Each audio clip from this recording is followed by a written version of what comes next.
విశాఖ పశ్చిమ నియోజకవర్గం గోపాలపట్నంలో వైసీపీ అభ్యర్థి అడారి ఆనంద్ కుమార్ ఎన్నికల ప్రచారం నిర్వహించారు. ఎన్నికల ప్రచారంలో భాగంగా ఇంటింటికి తిరిగి తన అభ్యర్థిత్వాన్ని బలపర్చాలని కోరారు.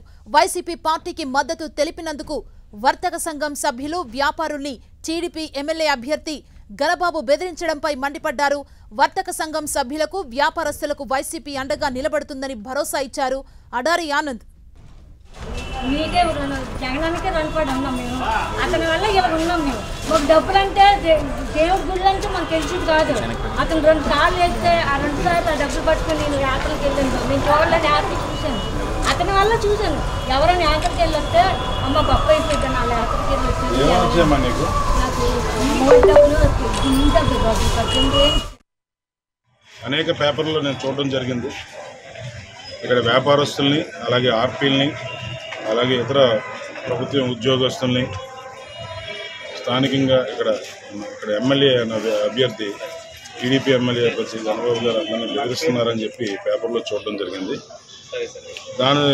నేను ఒకసారి అందరినీ కనుక్కోవడం జరిగితే అది వాస్తవాన్ని తెలిసింది. ఈరోజు బెదిరించి ఓటు అడిగితే ఎవరో చేసే పరిస్థితి లేదు. ఈరోజు జగన్మోహన్ రెడ్డి గారు ప్రభుత్వం వ్యాపారస్తులకి, ఉద్యోగస్తులకి, అలాగే సామాన్యులకి అందరికీ కూడా ఒక అండగా ఉండే ప్రభుత్వం ఇది. ఈరోజు ఎవరో కూడా దాని గురించి భయపడవలసిన అవసరం లేదు. నెక్స్ట్ వచ్చే ప్రభుత్వం జగన్మోహన్ రెడ్డి గారిది. అందరూ కూడా హ్యాపీగా, వ్యాపారస్తులు కానీ, లేకపోతే ప్రభుత్వ ఉద్యోగులు కానీ, సామాన్యులు కానీ ఎవరైనా కూడా స్వచ్ఛందంగా హ్యాపీగా బతకొచ్చు.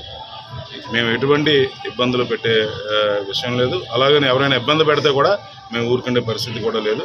తప్పకుండా ఎవరైనా అటువంటి ఇబ్బందులు వాళ్ళకి కానీ వస్తే మటుకు మాకు కాల్ చేస్తే తప్పకుండా మేము అండగా నిలబడతామని సందర్భంగా తెలియజేస్తున్నాను. రాజకీయం అన్నది ఒక మంచితనంతో, ఒక మంచి పేరుతో జనాల మధ్యకి వెళ్ళాలి కానీ బెదిరింపులతో, వాటితో జనాల మధ్యకి వెళ్తే చాలా తప్పది. ఈరోజు మేము ప్రచారంగా ప్రతి ఒక్కరికి ఇంటికి వెళ్తాం, అది మా హక్కు. మేము ఎవరైనా ఇంటికి వెళ్ళి వాళ్ళకి ప్రచారం చేసినప్పుడు తిరిగి వాళ్ళకి ఫోన్ చేసి కూడా బెదిరిస్తున్నారని తెలుస్తుంది. అది మానుకోవాలి. ఈరోజు టీడీపీ అభ్యర్థి తప్పకుండా అటువంటి పనులు చేయకూడదని నేను మీ ద్వారా విజ్ఞప్తి చేస్తున్నాను. ఎవరైనా కూడా అటువంటి ఇబ్బందులు పడితే తప్పకుండా మాకు తెలియజేయచ్చు, మేము వచ్చి నిలబడతాం.